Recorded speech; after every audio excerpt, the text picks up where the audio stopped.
شروع اللہ کا نام لے کر جو بڑا مہربان نہایت رحم والا ہے۔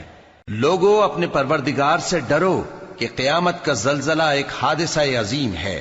اے مخاطب، جس دن تو اس کو دیکھے گا اس دن یہ حال ہوگا کہ تمام دودھ پلانے والی عورتیں اپنے بچوں کو بھول جائیں گی اور تمام حمل والیوں کے حمل گر پڑیں گے، اور لوگ تجھ کو مدہوش نظر آئیں گے، حالانکہ وہ مدہوش نہیں ہوں گے بلکہ عذاب دیکھ کر مدہوش ہو رہے ہوں گے۔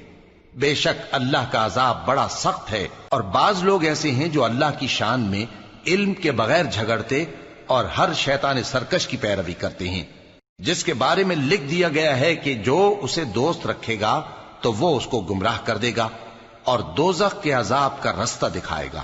لوگو، اگر تم کو مرنے کے بعد جی اٹھنے میں کچھ شک ہو تو ہم نے تم کو پہلی بار بھی تو پیدا کیا تھا، یعنی ابتدا میں مٹی سے، پھر اس سے نطفہ بنا کر، پھر اس سے خون کا لوتھڑا بنا کر، پھر اس سے بوٹی بنا کر جس کی بناوٹ کامل بھی ہوتی ہے اور ناقص بھی، تاکہ تم پر اپنی خالقیت ظاہر کر دیں۔ اور ہم جس کو چاہتے ہیں ایک میعاد مقرر تک پیٹ میں ٹھہرائے رکھتے ہیں، پھر تم کو بچہ بنا کر نکالتے ہیں، پھر تم جوانی کو پہنچتے ہو، اور بعض قبل از پیری مر جاتے ہیں، اور بعض بڑھاپے کی نہایت خراب عمر کی طرف لوٹائے جاتے ہیں کہ بہت کچھ جاننے کے بعد بالکل بے علم ہو جاتی ہیں۔ اور اے دیکھنے والے، تو دیکھتا ہے کہ ایک وقت میں زمین خشک پڑی ہوتی ہے، پھر جب ہم اس پر مے برساتے ہیں تو وہ شاداب ہو جاتی اور ابھرنے لگتی ہے اور طرح طرح کی بارونق چیزیں اگاتی ہے۔ ان قدرتوں سے ظاہر ہے کہ اللہ ہی قادر مطلق ہے جو برحق ہے، اور یہ کہ وہ مردوں کو زندہ کر دیتا ہے، اور یہ کہ وہ ہر چیز پر قدرت رکھتا ہے، اور یہ کہ قیامت آنے والی ہے اس میں کچھ شک نہیں، اور یہ کہ اللہ سب لوگوں کو جو قبروں میں ہیں جلا اٹھائے گا۔ اور لوگوں میں کوئی ایسا بھی ہے جو اللہ کی شان میں بغیر علم کے اور بغیر ہدایت کے اور بغیر کتاب روشن کے جھگڑتا ہے اور تکبر سے گردن موڑ لیتا ہے تاکہ لوگوں کو اللہ کے رستے سے گمراہ کر دے۔ اس کے لیے دنیا میں ذلت ہے، اور قیامت کے دن ہم اسے عذاب آتش سوزاں کا مزہ چکھائیں گے۔ اے سرکش، یہ اس کفر کی سزا ہے جو تیرے ہاتھوں نے آگے بھیجا ہے، اور اللہ اپنے بندوں پر ظلم کرنے والا نہیں۔ اور لوگوں میں بعض ایسا بھی ہے جو کنارے پر کھڑا ہو کر اللہ کی عبادت کرتا ہے، اگر اس کو کوئی دنیاوی فائدہ پہنچے تو اس کے سبب مطمئن ہو جائے، اور اگر کوئی آفت پڑے تو منہ کے بل لوٹ جائے، یعنی پھر کافر ہو جائے۔ اس نے دنیا میں بھی نقصان اٹھایا اور آخرت میں بھی، یہی تو صاف نقصان ہے۔ یہ اللہ کے سوا ایسی چیز کو پکارتا ہے جو نہ اسے نقصان پہنچائے اور نہ فائدہ دے سکے، یہی تو پرلے درجے کی گمراہی ہے۔ بلکہ ایسے شخص کو پکارتا ہے جس کا نقصان فائدے سے زیادہ قریب ہے۔ ایسا دوست بھی برا اور ایسا ساتھی بھی برا۔ جو لوگ ایمان لائے اور عمل نیک کرتے رہے، اللہ ان کو بہشتوں میں داخل کرے گا جن کے نیچے نہریں بہ رہی ہیں۔ کچھ شک نہیں کہ اللہ جو چاہتا ہے کرتا ہے۔ جو شخص یہ گمان کرتا ہو کہ اللہ اس کو دنیا اور آخرت میں مدد نہیں دے گا تو اس کو چاہیے کہ اوپر کی طرف یعنی اپنے گھر کی چھت میں ایک رسی باندھے، پھر اس سے اپنا گلا گھونٹ لے، پھر دیکھے کہ آیا یہ تدبیر اس کے غصے کو دور کر دیتی ہے۔ اور اسی طرح ہم نے اس قرآن کو اتارا جس کی تمام باتیں کھلی ہوئی ہیں، اور یہ یاد رکھو کہ اللہ جس کو چاہتا ہے ہدایت دیتا ہے۔ جو لوگ مومن یعنی مسلمان ہیں اور جو یہودی ہیں اور ستارہ پرست اور عیسائی اور مجوسی اور مشرک، اللہ ان سب میں قیامت کے دن فیصلہ کر دے گا۔ بے شک اللہ ہر چیز سے باخبر ہے۔ کیا تم نے نہیں دیکھا کہ جو مخلوق آسمانوں میں ہے اور جو زمین میں ہے، اور سورج اور چاند اور ستارے اور پہاڑ اور درخت اور چوپائے اور بہت سے انسان اللہ کو سجدہ کرتے ہیں، اور بہت سے ایسے ہیں جن پر عذاب ثابت ہو چکا ہے، اور جس شخص کو اللہ ذلیل کرے اس کو کوئی عزت دینے والا نہیں۔ بے شک اللہ جو چاہتا ہے کرتا ہے۔ یہ دو فریق ایک دوسرے کے دشمن اپنے پروردگار کے بارے میں جھگڑتے ہیں، تو جو کافر ہیں ان کے لیے آگ کے کپڑے قطع کیے جائیں گے اور ان کے سروں پر جلتا ہوا پانی ڈالا جائے گا، اس سے ان کے پیٹ کے اندر کی چیزیں اور کھالیں گل جائیں گی، اور ان کے مارنے کے لیے لوہے کے ہتھوڑے ہوں گے۔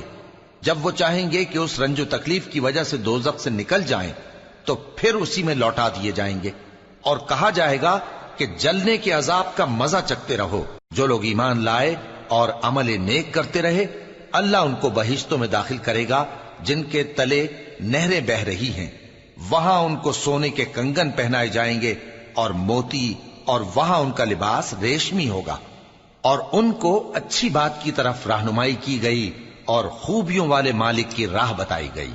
جو لوگ کافر ہیں اور لوگوں کو اللہ کے رستے سے اور مسجد حرام سے، جسے ہم نے لوگوں کے لیے یکساں عبادت گاہ بنایا ہے، روکتے ہیں، خواہ وہ وہاں کے رہنے والے ہوں یا باہر سے آنے والے، اور جو اس میں شرارت سے کجروی و کفر کرنا چاہے تو اس کو ہم درد دینے والے عذاب کا مزہ چکھائیں گے۔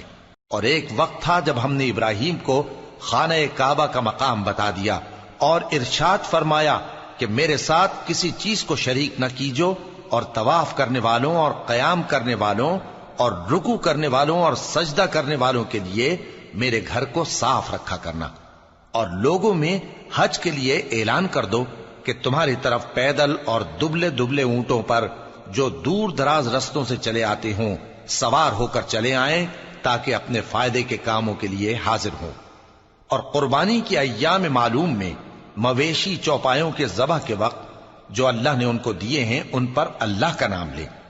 اب اس میں سے تم خود بھی کھاؤ اور خستہ حال ضرورت مند کو بھی کھلاؤ۔ پھر چاہیے کہ لوگ اپنا میل کچیل دور کریں اور منتیں پوری کریں اور اس قدیم گھر یعنی بیت اللہ کا طواف کریں، یہ ہمارا حکم ہے۔ اور جو شخص ادب کی چیزوں کی جو اللہ نے مقرر کی ہیں تعظیم کرے تو یہ اس کے پروردگار کے نزدیک اس کے حق میں بہتر ہے۔ اور تمہارے لیے مویشی حلال کر دیے گئے ہیں سوائے ان کے جو تمہیں پڑھ کر سنائے جاتے ہیں، تو بتوں کی پلیدی سے بچو اور جھوٹی بات سے پرہیز کرو، صرف ایک اللہ کے ہو کر اور اس کے ساتھ شریک نہ ٹھہرا کر۔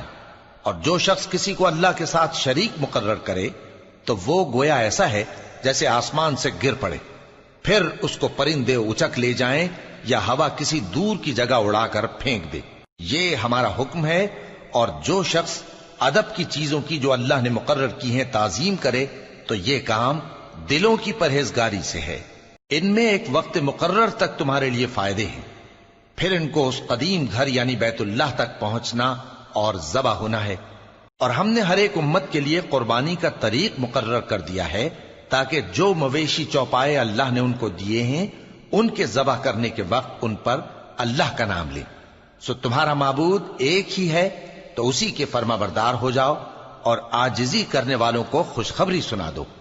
یہ وہ لوگ ہیں کہ جب اللہ کا نام لیا جاتا ہے تو ان کے دل ڈر جاتے ہیں، اور جب ان پر مصیبت پڑتی ہے تو صبر کرتے ہیں اور نماز آداب سے پڑھتے ہیں، اور جو مال ہم نے ان کو عطا فرمایا ہے اس میں سے نیک کاموں میں خرچ کرتے ہیں۔ اور قربانی کے اونٹوں کو بھی ہم نے تمہارے لیے اللہ کے شعائر مقرر کیا ہے، ان میں تمہارے لیے فائدے ہیں، تو قربانی کرنے کے وقت قطار باندھ کر ان پر اللہ کا نام لو، پھر جب پہلو کے بل گر پڑیں تو ان میں سے کھاؤ، اور قناعت سے بیٹھ رہنے والوں اور سوال کرنے والوں کو بھی کھلاؤ۔ اس طرح ہم نے ان کو تمہارے زیر فرمان کر دیا ہے تاکہ تم شکر کرو۔ اللہ تک نہ ان کا گوشت پہنچتا ہے اور نہ خون، بلکہ اس تک تمہاری پرہیزگاری پہنچتی ہے۔ اسی طرح اللہ نے ان کو تمہارے زیر فرمان کر دیا ہے تاکہ اس بات کے بدلے کہ اس نے تم کو ہدایت بخشی ہے اسے بزرگی سے یاد کرو۔ اور اے پیغمبر، نیکوکاروں کو خوشخبری سنا دو، اللہ تو مومنوں سے ان کے دشمنوں کو ہٹاتا رہتا ہے۔ بے شک اللہ کسی خیانت کرنے والے ناشکرے کو دوست نہیں رکھتا۔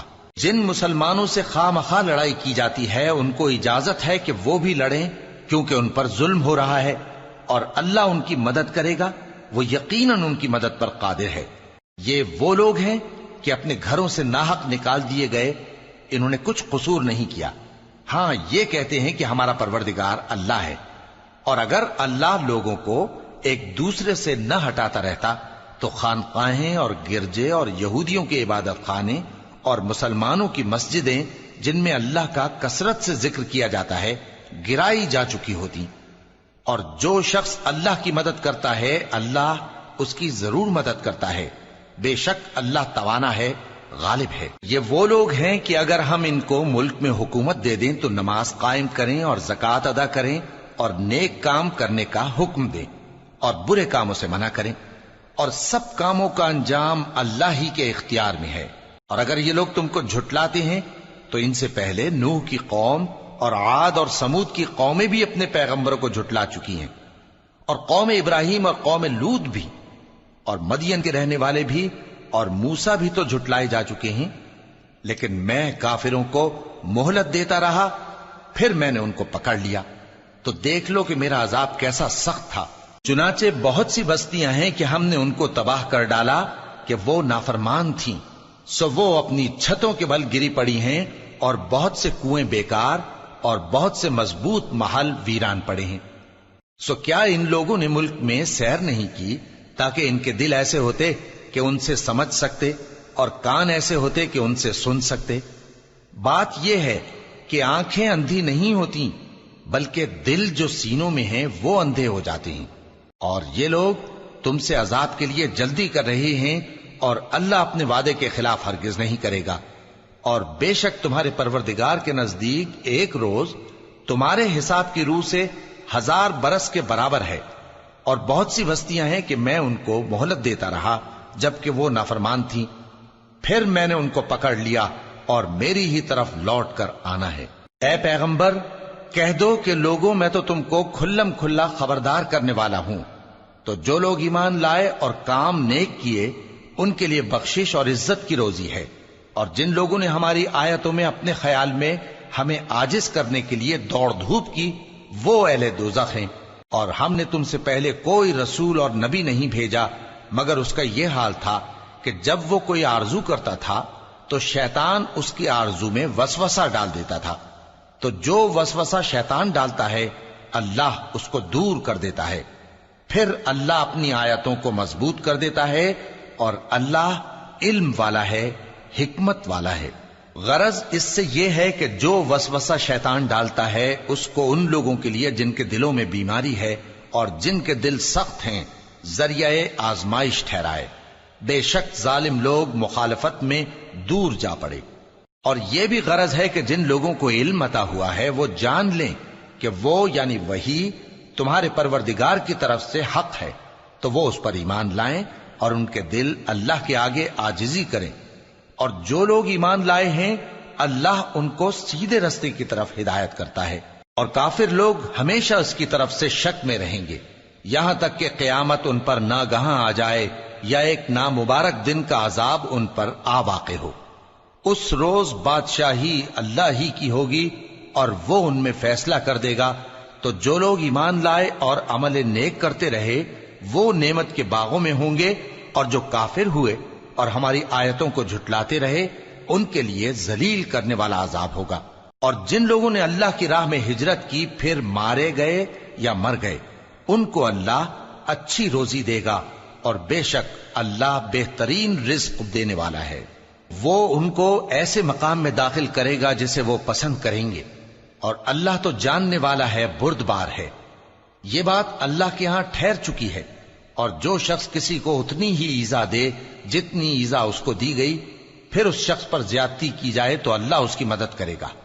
بے شک اللہ معاف کرنے والا ہے، بخشنے والا ہے۔ یہ اس لیے کہ اللہ رات کو دن میں داخل کرتا ہے اور دن کو رات میں داخل کرتا ہے، اور اللہ تو سننے والا ہے، دیکھنے والا ہے۔ یہ اس لیے کہ اللہ ہی برحق ہے، اور جس چیز کو کافر اللہ کے سوا پکارتے ہیں وہ باطل ہے، اور اس لیے کہ اللہ اونچی شان والا ہے، بڑا ہے۔ کیا تم نہیں دیکھتے کہ اللہ آسمان سے مے برساتا ہے تو زمین سرسبز ہو جاتی ہے؟ بے شک اللہ مہربان ہے، خبردار ہے۔ جو کچھ آسمانوں میں ہے اور جو کچھ زمین میں ہے اسی کا ہے، اور بے شک اللہ بے نیاز ہے، قابل ستائش ہے۔ کیا تم نہیں دیکھتے کہ جتنی چیزیں زمین میں ہیں سب اللہ نے تمہارے زیر فرمان کر رکھی ہیں، اور کشتیاں بھی جو اسی کے حکم سے سمندر میں چلتی ہیں، اور وہ آسمان کو تھامے رہتا ہے کہ زمین پر نہ گر پڑے مگر اس کے حکم سے۔ بے شک اللہ لوگوں پر نہایت شفقت کرنے والا مہربان ہے۔ اور وہی تو ہے جس نے تم کو حیات بخشی، پھر تم کو مارتا ہے، پھر تمہیں زندہ بھی کرے گا، اور انسان تو بڑا ناشکرا ہے۔ ہم نے ہر ایک امت کے لیے بندگی کی ایک راہ مقرر کر دی ہے، کہ اسی طرح وہ بندگی کرتے ہیں، تو یہ لوگ تم سے اس معاملے میں جھگڑا نہ کریں، اور تم لوگوں کو اپنے پروردگار کی طرف بلاتے رہو، بے شک تم سیدھے رستے پر ہو۔ اور اگر یہ تم سے جھگڑا کریں تو کہہ دو کہ جو عمل تم کرتے ہو اللہ ان سے خوب واقف ہے۔ جن باتوں میں تم اختلاف کرتے ہو اللہ تم میں قیامت کے روز ان کا فیصلہ کر دے گا۔ کیا تم نہیں جانتے کہ جو کچھ آسمان اور زمین میں ہے اللہ اس کو جانتا ہے؟ یہ سب کچھ کتاب میں لکھا ہوا ہے، بے شک یہ سب اللہ کو آسان ہے۔ اور یہ لوگ اللہ کے سوا ایسی چیزوں کی عبادت کرتے ہیں جن کی اس نے کوئی سند نازل نہیں فرمائی، اور نہ ان کے پاس اس کی کوئی دلیل ہے، اور ظالموں کا کوئی بھی مددگار نہیں ہوگا۔ اور جب ان کو ہماری صاف صاف آیتیں پڑھ کر سنائی جاتی ہیں تو ان کی شکل بگڑ جاتی ہے، اور تم ان کے چہروں میں صاف طور پر ناگواری دیکھتے ہو۔ ایسا لگتا ہے کہ جو لوگ ان کو ہماری آیتیں پڑھ کر سناتے ہیں ان پر حملہ کر دیں گے۔ کہہ دو کہ میں تم کو اس سے بھی بری چیز بتاؤں، وہ دوزخ کی آگ ہے جس کا اللہ نے کافروں سے وعدہ کیا ہے، اور وہ برا ٹھکانہ ہے۔ لوگوں، ایک مثال بیان کی جاتی ہے، اسے غور سے سنو کہ جن لوگوں کو تم اللہ کے سوا پکارتے ہو وہ ایک مکھی بھی نہیں بنا سکتے اگرچہ اس کے لیے سب اکٹھے ہو جائیں، اور اگر مکھی ان سے کوئی چیز چھین لے جائے تو اسے اس سے چھڑا نہیں سکتے۔ طالب اور مطلوب یعنی عابد اور معبود دونوں گئے گزرے ہیں۔ ان لوگوں نے اللہ کی قدر جیسی کرنی چاہیے تھی نہیں کی۔ کچھ شک نہیں کہ اللہ زبردست ہے، غالب ہے۔ اللہ فرشتوں میں سے پیغام پہنچانے والے منتخب کر لیتا ہے اور انسانوں میں سے بھی۔ بے شک اللہ سننے والا ہے، دیکھنے والا ہے۔ جو ان کے آگے ہے اور جو ان کے پیچھے ہے وہ اس سے واقف ہے، اور سب کاموں کا رجوع اللہ ہی کی طرف ہے۔ مومنوں، رکوع کرتے اور سجدہ کرتے اور اپنے پروردگار کی عبادت کرتے رہو اور نیک کام کرو تاکہ فلاح پاؤ، اور اللہ کی راہ میں جہاد کرو جیسا جہاد کرنے کا حق ہے۔ اس نے تم کو منتخب کیا ہے اور تم پر دین کی کسی بات میں تنگی نہیں کی، اور تمہارے لیے تمہارے باپ ابراہیم کا دین پسند کیا۔ اسی اللہ نے پہلے یعنی پہلی کتابوں میں تمہارا نام مسلم رکھا تھا، اور اس کتاب میں بھی وہی نام رکھا ہے۔ تو جہاد کرو تاکہ پیغمبر تمہارے بارے میں گواہ ہوں اور تم لوگوں کے مقابلے میں گواہ رہو۔ سو مسلمانوں، نماز قائم کرو اور زکوٰۃ دو اور اللہ کے دین کی رسی کو پکڑے رہو، وہی تمہارا دوست ہے۔ سو وہ کیا خوب دوست ہے اور کیا خوب مددگار ہے۔